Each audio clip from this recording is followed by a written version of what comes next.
Hey everybody, welcome back to Week 10 Game Day Breakdown with Mike. What a Week 9 we had. Some really close game, even had a 1-point game. And just football has just been amazing all year. It's been close games, upset after upsets, and we are 10 weeks in. So let's get down to it. Thursday night, Las Vegas versus Denver. Vegas is having they're having a Raiders season where it seems like nothing can go right even after the moves they've made. And right now it has to feel like they're walking into a lion's den of a Denver team who is tied for the longest win streak right now in the NFL. I think Denver's going to take a pretty chilly Thursday night, but I wouldn't be surprised if this was one of the ones this week where it went the other way. Atlanta at Indianapolis. This one's overseas. It's going to start at, I do believe, 7:30 in the morning where I'm at. Atlanta is just so cut and dry. They lost by 1 point last week. That defense kept Drake May under wraps for a good amount of it. But in Indianapolis let last week kind of slip, so both these teams kind of got something to prove. I don't see Indianapolis slipping, especially after going and getting some sauce in that secondary. I'm going to take Indianapolis here across the ocean. New Orleans at Carolina. Carolina's always been good at home. I think they're going to play great at home. New Orleans, it's just a bad football team.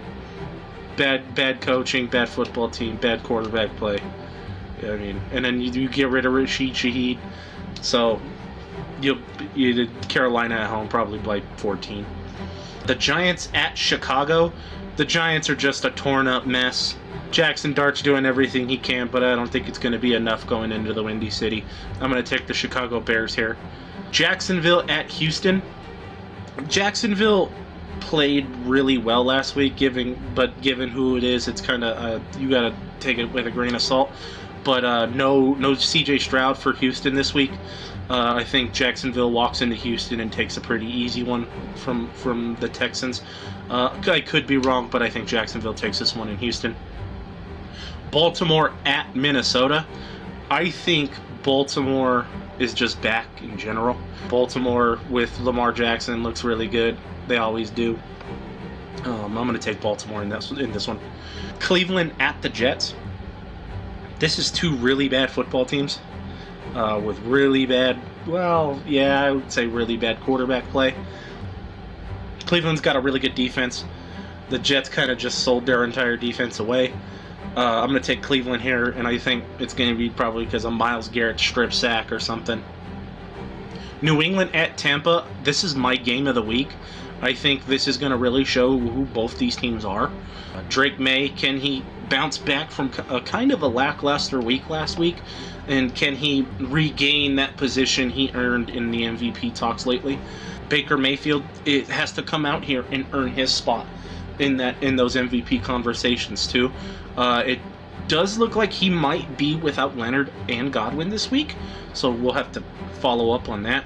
I do think it's going to be a really close game. It's going to be back and forth. I think these two are going to give each other's best shot, but I do think Tampa is going to take this one at home, and New England will finally be the one to lose this week other than Denver and lose that winning streak. Arizona at Seattle. This one would have been fun if Kyler Murray was playing. I know Jacoby Brissett played all right last week and whatever, but I don't think Jacoby Brissett has it in him to keep up with the firepower that Sam Darnold has been unleashing on the league all year. I'm going to take Seattle at home in that one.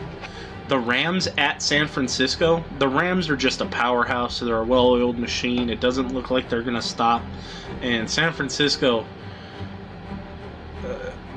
that team, it seems like it's one injury away from being really good or one injury away from being really bad, and it's just hard to pick them week by week and who they play and how they play. And I think I'm going to take the Rams here on the road, but I wouldn't be surprised if San Francisco took this one somehow. Detroit at Washington. Detroit's going to bounce back and absolutely probably wash Washington off their own field. Jaden Daniels That elbow looked nasty last week, hoping for a speedy recovery for him. But yeah, I think Detroit walks into that stadium and just blows them out, just blows them away. Pittsburgh at the Chargers, Sunday Night Football. Pittsburgh's defense woke up last week. I think they're going to go back to sleep against Jay Herbo and the LA Chargers. I'm going to take the Chargers in that one, probably by like 14 points. It just seems like the Steelers, when they go on the road, or the Steelers after a win, they play down to their competition, or they play just down in general and just cannot find a motivation to be what they were. Monday Night Football, Philadelphia at Green Bay. This could also be another Game of the Week candidate, where these two teams can come in here, they can run the football down your throat, they could throw it all over the yard, they could do whatever they want to your defense. This comes down to which defense makes that stand. I think it's going to be Philadelphia. I think Philadelphia goes into Green Bay and wins a very, which looks, especially now in Week 10, a very key game in Week 10 for the NFC playoff picture. And so there you have it. That's Week 10. Thank you for joining me. Please like, subscribe, share with your friends. You know, everything that you can. Thank you for joining me, and see you next week for Week 11. Later.